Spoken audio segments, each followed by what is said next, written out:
Bismillahirrahmanirrahim. Assalamualaikum warahmatullahi wabarakatuh. Alhamdulillah. Alhamdulillahilladzi khalaqana wa razaqana wa dabbarana. Wassalatu wassalamu ala rasulina Muhammad ibn Abdullah sallallahu alaihi wasallam al-Mustafa wa ala alihi wa ashabihi wa man tabi'ahum bi ihsanin ila yaumil jazaa. Amma ba'du. Rabbi shrah li sadri wa yassir li amri wahlul 'uqdatam min lisani yafqahu qawli. Yaqulu Allahu ta'ala fi kitabihil karim. A'udzu billahi minasy syaithanir rajim.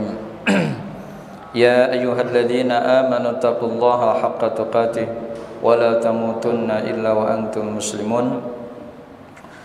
وقال أيضا يا أيها الناس اتقوا ربكم الذي خلقكم من نفس واحدة وخلق منها زوجها وبث منهما رجالا كثيرا ونساء واتقوا الله الذي تساءلون به والأرحم إن الله كان عليكم رقيبا. Ma'asyiral muslimin wal muslimat, seluruh jamaah kajian Masjid Ad-Du'a rahimakumullah. Syukur yang tiada tara kita haturkan kepada Allah Subhanahu wa taala Rabbul Izzah yang senantiasa memberikan karunia yang tak terhingga kepada kita sekalian. Di antara karunia yang Allah berikan kepada kita adalah nikmat sehat dan kesempatan untuk mengelola iman kita kepada Allah Subhanahu wa taala. Mudah-mudahan amanah yang Allah titipkan kepada kita bisa kita jaga dengan baik sampai kita bertemu dengan ajal, sampai kita bertemu dengan janjinya, dan sampai pada akhirnya Allah menghantarkan kita orang-orang yang masuk dalam barisan orang-orang yang beriman kepada Allah Subhanahu wa taala. Ma'asyiral muslimin wal muslimat, a'azzakumullah. Malam hari ini kita akan kembali melanjutkan kajian serial dari fikih muamalah yang di pertemuan lalu kita sudah membahas beberapa item yang kemudian dikaitkan dengan transaksi online yang berpotensi mendatangkan perkara riba. Di pembahasan terakhir atau di pembahasan yang lalu kita sampai kepada pembahasan masalah pinjol, yaitu pinjaman online yang marak terjadi dan kemudian lagi menjadi tren masyarakat milenial tanpa memperhatikan aspek legalitas hukum di mata syariat ataupun dalam pandangan hukum positif di Indonesia, karena butuh uang lalu diiming-imingi dengan berbagai kemudahan yang pada akhirnya justru iming-iming dan berbagai kemudahan di awal justru malah menyengsarakan di akhir. Tidak sedikit orang yang kemudian terlilit hutang yang berlipat-lipat dari pinjaman awal yang dilakukan. Dari yang hanya 1 juta berubah menjadi 10, dari yang 10 bisa berubah menjadi 50. Hal yang demikianlah pada akhirnya menjadi kewaspadaan bagi kita yang mudah-mudahan tidak akan pernah menjadi korban dari pinjol itu. Karena sesungguhnya pada dasarnya setiap muamalah ini hukum asal, bahwa setiap muamalah yang ada di dalam Islam itu hukumnya mubah. Jadi jual beli, pinjam meminjam itu pada dasarnya boleh. Sampai pada persoalan yang kemudian juga marak terjadi di dunia maya, yaitu game yang kemudian sudah merambah dengan permainan game online. Hukum yang kemudian mengatakan di awal semua tadi yang kita sebutkan, mulai dari jual beli, lalu kemudian juga pinjam meminjam, bahkan sampai permainan game sekalipun dihukumi mubah. Sampai ada illah, alasan yang kemudian muncul di permukaan, di mana alasan itulah yang akhirnya menggeser hukum yang tadinya halal menjadi makruh, yang tadinya makruh bahkan bisa bergeser menjadi hukum haram, sebab karena hukum illah yang timbul karena perbuatan itu. Nah, inilah yang kemudian kemarin juga kita bahas berkaitan dengan pinjaman online itu. Kita nggak kenal dengan orang yang akan memberikan pinjaman, atau lebih banyak pinjol itu dilakukan oleh organisasi ataupun lembaga keuangan yang kalau orang tidak teliti juga tidak tahu apakah itu sudah terdaftar atau tidak di OJK. Sampai terdaftar sekalipun mayoritas, bahkan boleh dikatakan 100% pinjol itu bernuansa ribawi, karena tidak ada pinjaman yang tidak memunculkan apa yang kemudian disebut dengan akad bunga dari pinjaman pokok yang dilakukan di antara kedua belah pihak. Dan kemarin sudah over, pembahasan itu sudah selesai. Maka hukum yang tadinya pinjam meminjam itu dihukumi boleh jika di dalamnya ada unsur manfaat, ada unsur kerugian yang ditimbulkan, maka pinjol dengan model yang demikian dihukumi haram, tidak boleh. Walaupun ada manfaatnya, tapi mudaratnya banyak. Manfaatnya mungkin hanya bersifat sementara, temporal, hanya seperti orang memberikan minum lalu kemudian hilang dahaga sejenak, tapi setelah itu dia akan merasakan dahaga yang berkepanjangan. Malam hari ini kita akan lanjutkan untuk membahas tentang masalah diskon. Karena simpan saldo di ojek online atau marketplace, tanpa kita menyebut marketplace secara digital ataupun ojek online. Karena banyak ya, di masyarakat kita sudah banyak yang kemudian menggunakan ojek online ya, tanpa menyebut kita sudah tahu semuanya. Bahkan ada yang baru yang kemudian juga baru masuk ke Indonesia dengan platform warna kuning yang berasal dari Rusia ya, yang itu jauh lebih murah dan sudah ada di 47 kota di Indonesia. Baik, saldo digital ini mukaddimah sebagai pembahasan kita. Saldo digital seperti OVO, Dana, GoPay dan Shopee ya, bukan Shopee. Mau nge-Inggris malah jadi nggak bener. Dan semisalnya, hakikatnya adalah transaksi hutang piutang. Hadza huwa ar-ra'yul awwal. This is the first opinion. Pendapat pertama. Ya, jadi pendapat pertama menyatakan bahwa saldo digital itu seperti transaksi hutang piutang. Karena kita naruh uang ya di salah satu marketplace tadi itu atau di ojek online, lalu uang itu kan ngendon, Pak. Uang itu standby. Ketika uang itu standby di tempat yang sudah disediakan oleh ya ojek online ataupun oleh marketplace seperti Shopee ataupun Lazada, maka ini seperti uang yang sudah kita titipkan ke mereka lalu mereka diputar kembali, dijadikan sebagai transaksi yang mereka gunakan untuk memutar modal. Jadi modal yang kemudian mereka miliki sekarang pintunya bertambah. Bukan hanya saja dari investor yang memang dari awal sudah membesarkan marketplace tersebut, tetapi sekarang pintu investasi yang mereka dapatkan adalah dari saldo digital. Dan itu adalah merupakan produk yang kemudian boleh dikatakan discovery dari produk digital itu, sehingga dengan adanya saldo yang kemudian masuk ke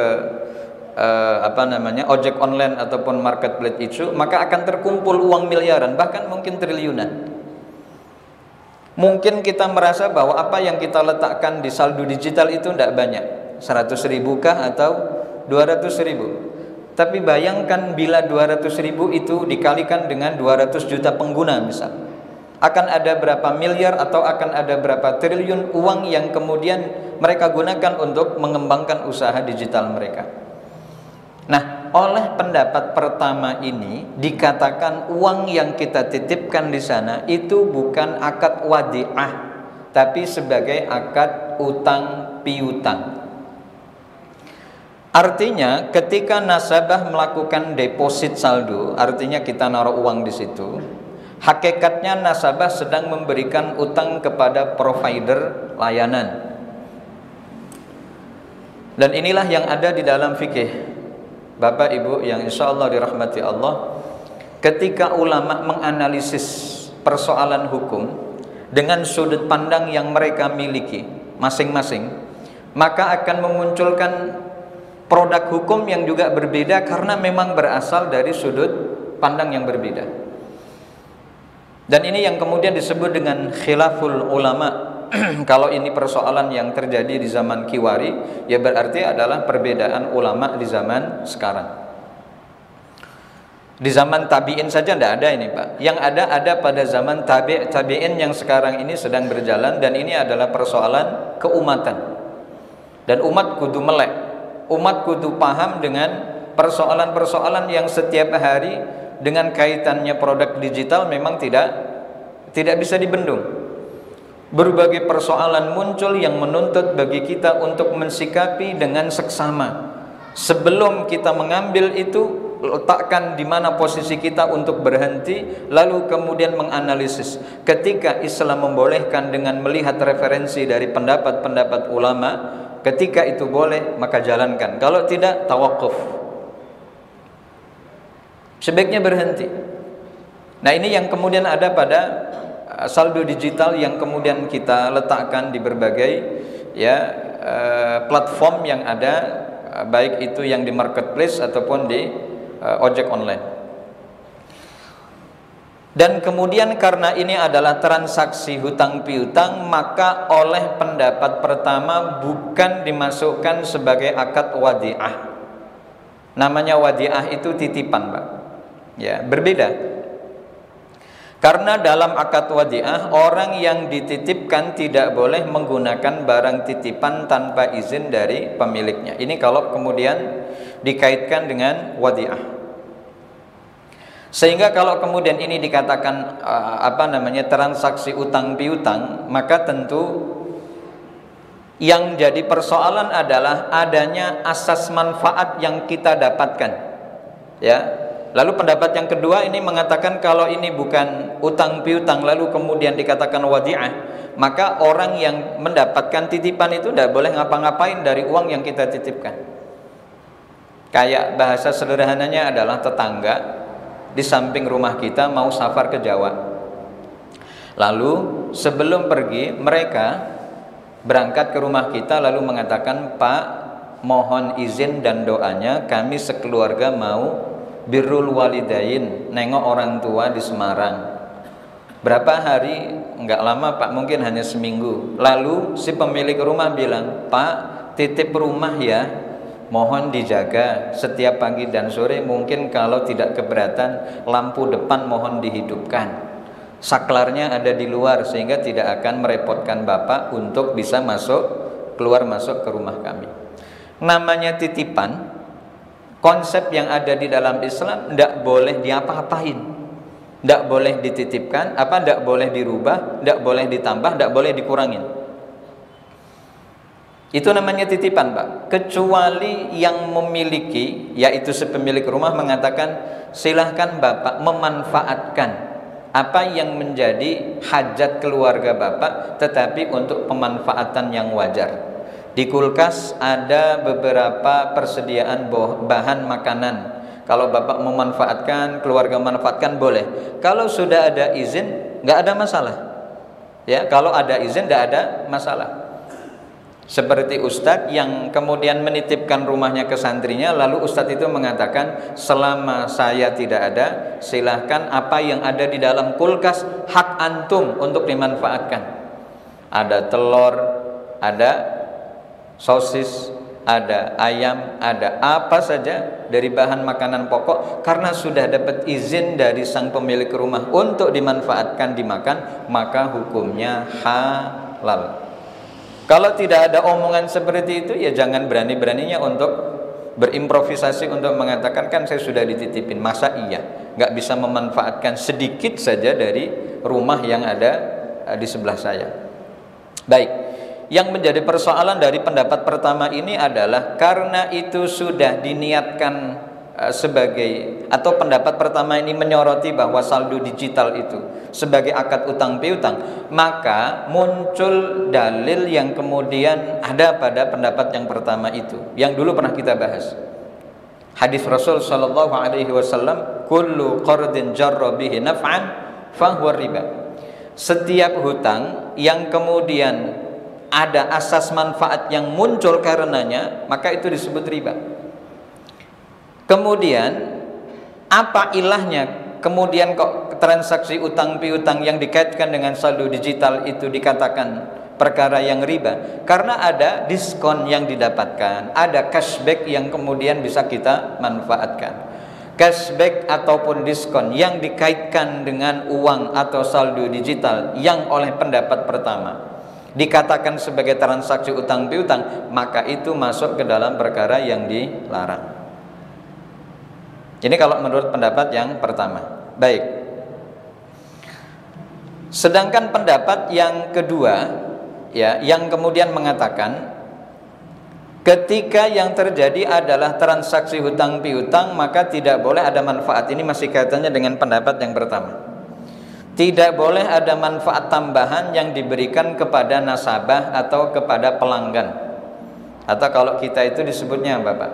Sebagai member, ya. Sebagai member, seperti cashback, diskon, hadiah, dan semisalnya. Misalnya itu apa saja yang dikaitkan dengan asas manfaat yang timbul setelah kita meletakkan saldo digital itu, entah itu cashback ataupun diskon ataupun kemudahan. Kalau misal kita beli makanan menggunakan saldo digital, maka akan ada diskon dalam pembelian makanan itu. Kalau pakai pembayaran langsung cash ke drivernya, itu misal bayar 10.000, tapi kalau pakai saldo digital hanya 8.000 misal, berarti ada diskon 2.000 rupiah. Ini kan yang disebut kemudahan, yang kemudian disebut manfaat yang didapatkan karena kita sudah meletakkan saldo digital di platform tersebut. Nah, karena ini pendapat yang dikemukakan sebagai akad piutang, ya sudah, manfaat utang piutang itu ya tidak boleh ada.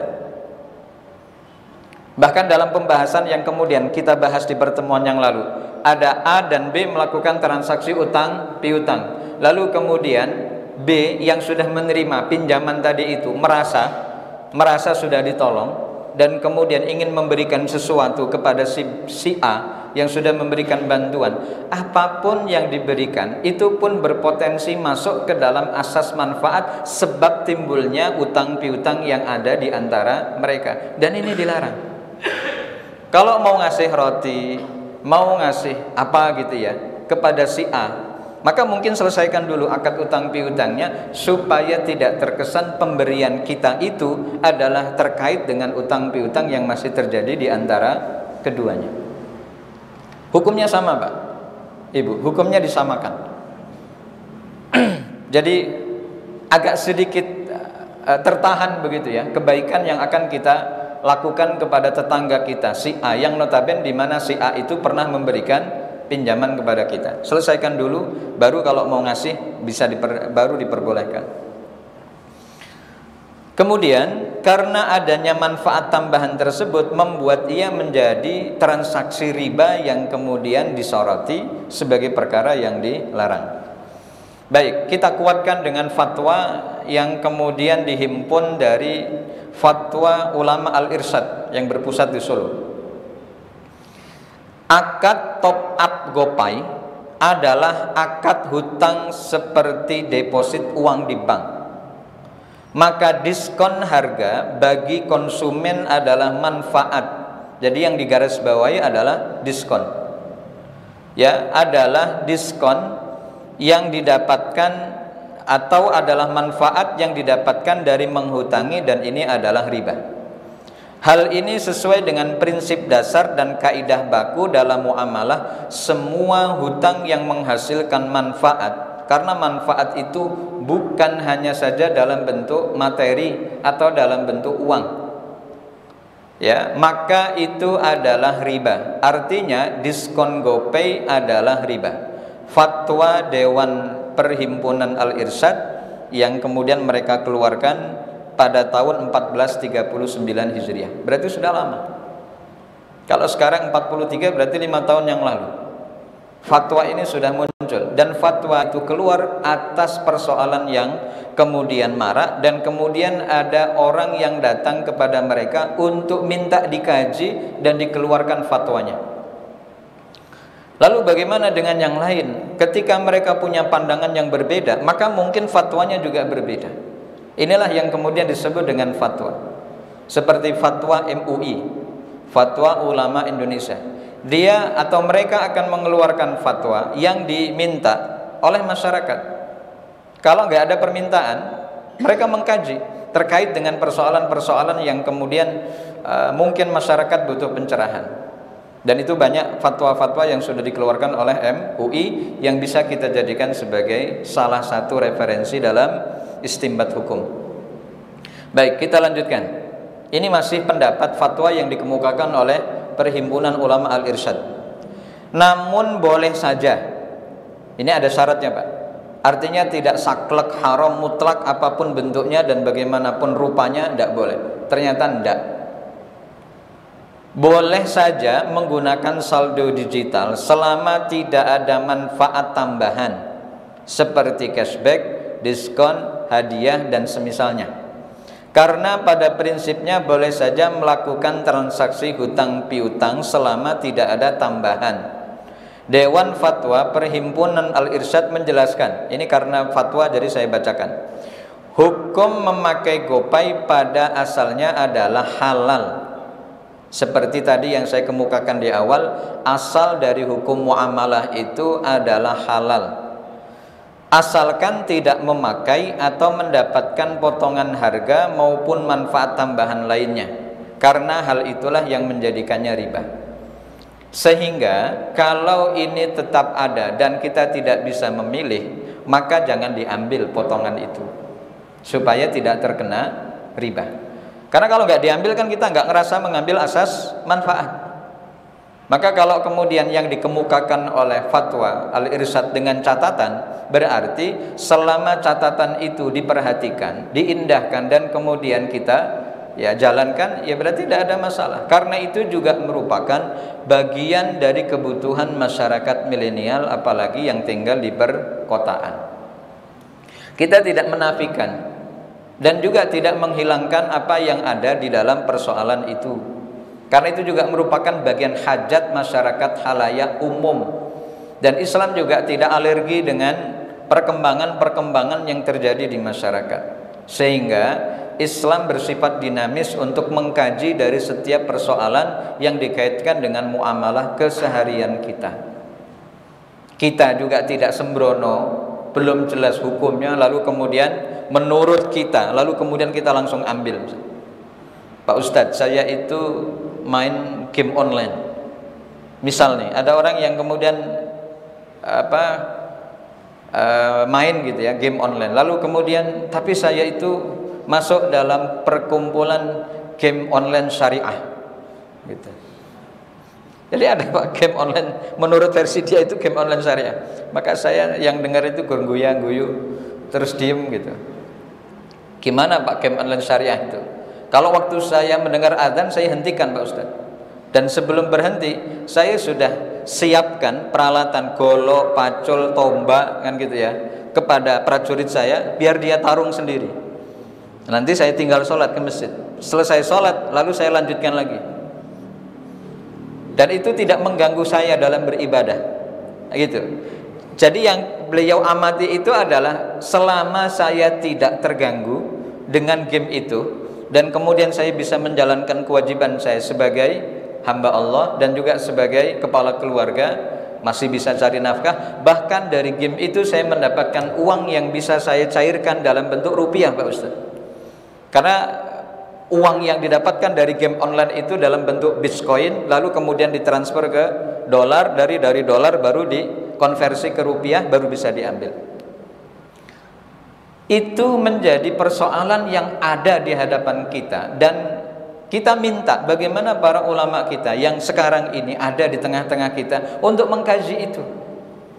Boleh atau tidak? Kalau nggak boleh ya sudah, kita tinggalkan. Karena pada dasarnya game yang kemudian ada di dalam permainan HP kita itu takunu tasliyatan lana fahada jaiz.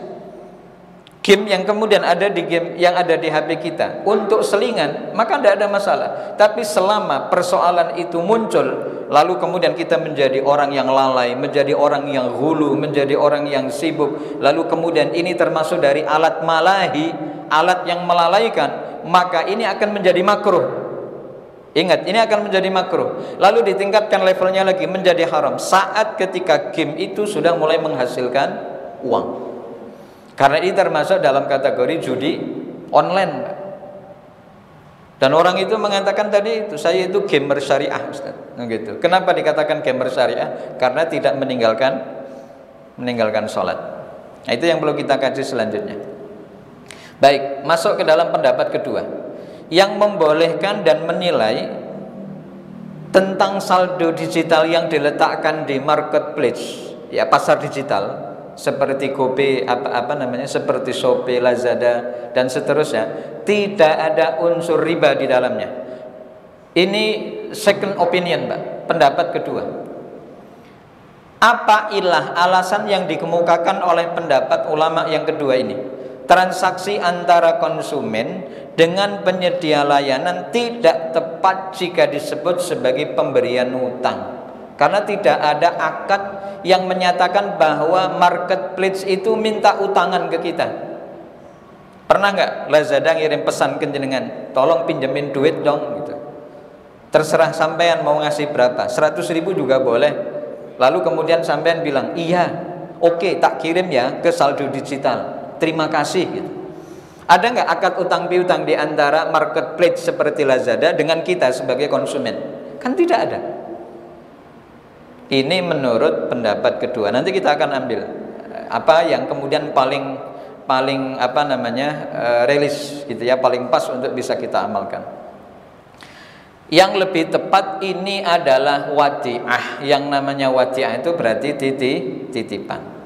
Keuntungan yang diperoleh oleh konsumen seperti berbagai bentuk promo dan diskon itu diibaratkan bukan sebagai asas manfaat dari utang piutang, tetapi sebagai tabarruk atau sedekah dari pihak penyedia layanan yang muncul take and give. Kamu ngasih, saya juga ngasih. Kamu ngasih hadiah berupa saldo digital, maka saya kasih potongan harga ataupun kemudian cashback dan seterusnya terhadap kamu sebagai pelanggan. Saya senang, kamu bahagia. Kan ngoten Pak, jenengan senang nggak kalau dapat diskon? Senang kan? Kan itu yang dicari. Ada diskonnya enggak? Gitu. Ada, baru diburu. Nah, akad yang kemudian dipandang ya dalam meletakkan uang di saldo digital itu oleh pendapat kedua itu enggak dikatakan sebagai utang piutang, Pak. Itu hanya wadi'ah. Wadi'ah ya titipan, kayak jenengan nitipkan duit di bank dengan akad wadi'ah. Nitip duit 1 miliar, setahun ya tetap 1 miliar, Pak. Tetapi dalam klausul yang kemudian disebutkan di dalam akad perjanjian ketika jenengan meletakkan uang di bank syariah misal dengan akad wadi'ah, diperbolehkan untuk kemudian apa? Diperbolehkan untuk diputer, tetapi untuk di sektor real yang halal, atau bahkan bank sama sekali tidak menyentuh uang itu, karena namanya akadnya wadi'ah, titipan. Namanya dititip, suatu saat uang itu diambil, maka uang itu bisa diambil oleh si pemilik. Dengan perspektif ini tidak ada utang dan tidak ada riba. Kesimpulannya, transaksi digital ala Gopay dan OVO halal dan mubah. Kalau pendapat pertama kan tadi ngeri Bang, ngeri bahwa uang yang kita titipkan itu diakadkan utang. Tetapi kalau pendapat kedua yang mengatakan itu bukan utang, bro, ya, tapi itu sebagai wadi'ah titipan yang kemudian imbas apa yang kita titipkan itu mereka memberikan reward, memberikan hadiah. Kalau kemudian jenengan pernah baca hadis singkat yang sering juga kita dengar, tahabu gitu ya, saling memberi hadiah maka akan muncul sifat saling mencintai di antara kalian. Ini dalam klubs muamalah yang kemudian terjadi antara kita sebagai konsumen dengan mereka sebagai marketplace, nah mungkin bisa terjalin. Kesimpulannya, adanya perbedaan pendapat ini tidak perlu membuat masyarakat resah, ora usah bingung. Yang kita sikapi adalah rasa takzim kita kepada para ulama yang sudah mengkaji tentang masalah kontemporer muamalah yang ada di dalam keseharian kita. Soal muncul pendapat yang mengatakan ini tidak boleh, lalu kemudian pendapat yang kedua mengatakan boleh, itu adalah merupakan ranah ijtihad yang sudah mereka lakukan dengan kapasitas ilmu yang mereka miliki, yang kita sendiri tidak punya seperti apa yang mereka miliki. Jujur kita harus mengatakan begitu, bahwa kita punya orang-orang di Indonesia, ya, ulama-ulama ataupun ustadz-ustadz yang punya kafaah, yang punya kemampuan untuk menganalisis hukum yang kemudian muncul dari persoalan yang ada di tengah masyarakat. Kalau pada akhirnya ada silang pendapat, jangankan kok sekarang Pak, ke zaman biyen, dari zaman para sahabat sudah muncul perbedaan-perbedaan pendapat. Semakin hari semakin banyak, semakin hari semakin berkembang persoalan-persoalan yang muncul, karena yang namanya persoalan hidup itu kan dinamis. Nah, poin yang kedua, karena jika masyarakat meniatkan untuk menitipkan uang guna mendapatkan sejumlah layanan, maka secara otomatis akad yang dilakukan bukan pinjam meminjam. Jadi niatnya apa Pak? Niatnya adalah untuk menitipkan uang guna mendapatkan sejumlah layanan. Apa layanannya? Penjualan barang. Terus yang kedua adalah pembayaran secara digital. Jadi tidak perlu transfer, karena kita sudah ngisi saldo dari awal. Lalu yang ketiga, manfaat mungkin yang didapatkan atas tabarruk yang mereka niatkan untuk diberikan kepada kita sebagai konsumen, yaitu apa? Diskon, cashback, ataupun layanan-layanan berikutnya. Kemudian karenanya niat seseorang di sini menjadi penting untuk kemudian dititik beratkan. Niat jenengan untuk meletakkan saldo digital di berbagai marketplace itu niatnya nggo ngopo? Niatnya adalah untuk sebagai wadiah, ya berarti sudah selesai. Ini bukan persoalan serius yang kemudian pada akhirnya mengerucut kepada hukum halal haram, bukan. Kalau mengerucut kepada hukum halal haram itu ya sudah qat'i sifatnya. Nikah halal, zina haram, gitu ya. Ambil barang orang dengan izin boleh, ngambil barang orang lain tidak boleh tanpa izin. Ini sudah jelas hukumnya. Tapi ketika sudah terjadi silang pendapat, maka menghormati di antara dua pendapat itu adalah tindakan tepat. Yang kedua, sikap kita sebagai pelaku. Jadi sikap yang pertama menghormati dua perbedaan pendapat tadi itu, lalu sikap yang kedua adalah kaitannya dengan kita sendiri. Ketika kita bermuamalah dengan ya marketplace tadi itu. Kayak dulu pembahasan kita Pak, orang berangkat ke bank ribawi, yang bank konve, apakah setiap kaum muslimin yang datang ke bank konve itu lalu kemudian kita berburuk sangka kepada beliau? Kan tentu tidak, karena akad yang muncul dari setiap apa yang akan kita lakukan di sana berbeda-beda. Ada orang yang ingin menitipkan harta bendanya lewat saving box misal, atau ada orang yang datang ke sana hanya untuk memuluskan transaksi jual belinya, maka kemudian dia terpaksa harus membuka rekening di bank konve tapi dengan akad wadiah. Tidak ada bunga, tidak ada potongan, tidak ada apa-apa. Jadi hanya sebatas sebagai wasilah saja. Ini yang kemudian tidak bisa digeneralisasi, dipukul rata semua hukum bahwa orang kalau sudah masuk bank konve itu hukumnya haram. Di pertemuan lalu sudah kita bahas bahwa tidak semua yang kemudian dikaitkan dengan transaksi yang ada di bank konve itu dihukumi haram. Kayak jenengan tukar duit di bank konve, boleh apa enggak? Boleh, asal tidak ada biaya yang kemudian dikeluarkan.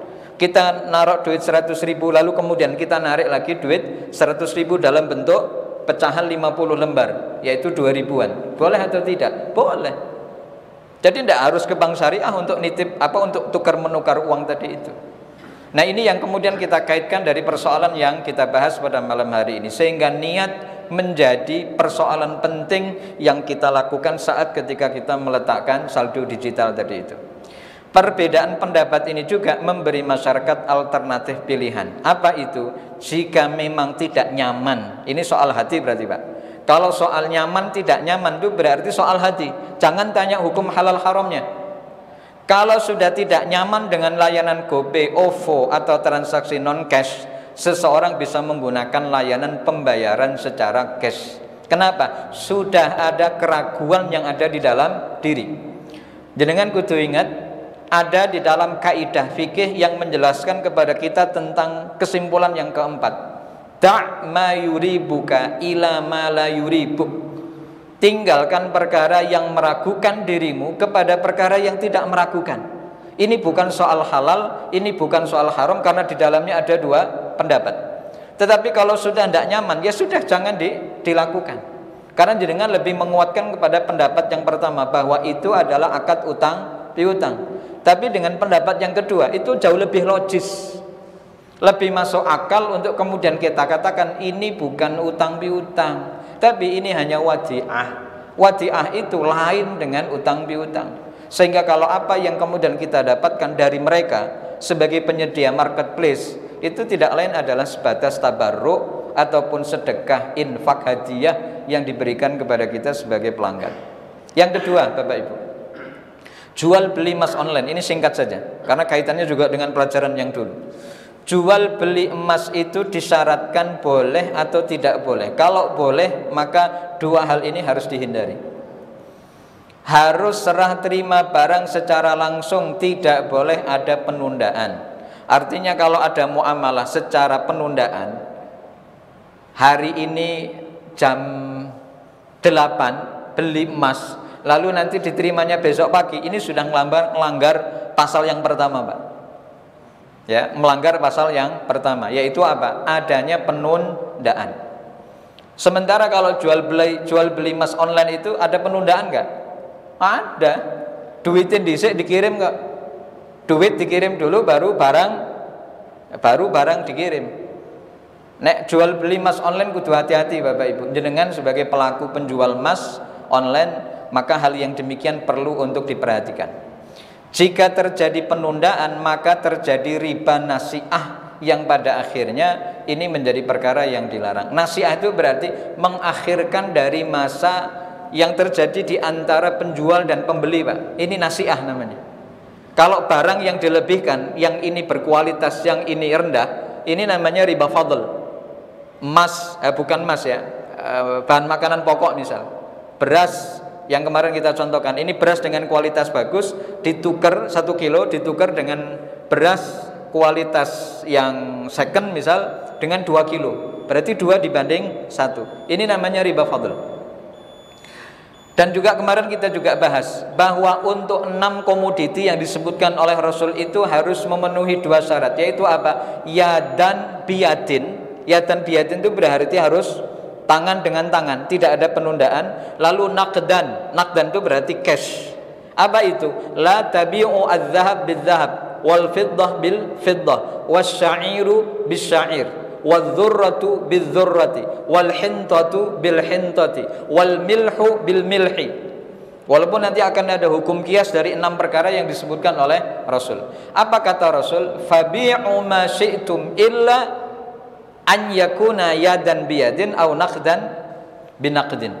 Jadi kalau 6 yang disebutkan tadi itu, emas, perak, gandum kering, gandum basah, lalu kemudian jagung dan garam, maka ini tidak boleh, ya, tidak boleh diakhirkan dan kemudian tidak boleh dilakukan dengan cara dihutang. Kalau mau dihutang ya berarti tidak boleh ada kelebihan dari pembayaran yang dilakukan. Nah, ini yang kemudian terjadi berkaitan tentang persoalan-persoalan yang dikaitkan dengan hukum 2 hal, yaitu pulsa digital, ya, uang digital yang dititipkan di marketplace. Kemudian yang kedua adalah jual beli emas online, yang ini menjadi kewaspadaan bagi kita. Sehingga jenengan kalau memang jual beli emas nggak bisa dilakukan kecuali dengan tatap muka dan langsung, dan sebaiknya tidak dengan cara dihutang. Ya, dengan cara dihutang. Maka mungkin akan muncul persoalan yang perlu kita bahas, bagaimana dengan cilem. Tapi bukan cilembu, Pak. Cilem, cicilan emas. Ya, cicilan emas. Apakah ini termasuk dari perkara riba? Tentu akan ada analisis yang kita akan bahas dari sudut pandang misal dari ulama atau dari fatwa MUI yang juga mereka bagian dari ulama. Lalu kemudian juga apakah termasuk cilem yang sekarang lagi ngetren yang disediakan oleh berbagai platform ya perbankan syariah ataupun yang konve untuk memberikan apa kemudahan bagi orang yang ingin punya emas tapi dengan cara dicicil. Baik, ini menjadi PR bagi kita untuk kemudian kita bahas di pertemuan berikutnya bagaimana dengan cilem, ya cicilan emas yang dilakukan oleh beberapa orang atau di sebagian masyarakat kita boleh atau tidak. Kalau boleh dilanjut, kalau enggak misal sudah kadung terlanjur ya kemudian kita tuntaskan, lalu pada fase berikutnya kita tidak melakukan hal yang menjadi perkara yang diperdebatkan lah, paling tidak seperti itu. Mohon maaf atas keterbatasan waktu dan mohon maaf bila ada kekhilafan dan kesalahan. Mari bersama-sama kita tutup dengan doa kafaratul majelis. Subhanakallahumma wa bihamdik asyhadu an la ilaha illa anta astaghfiruka wa atubu ilaik. Wassalamualaikum warahmatullahi wabarakatuh.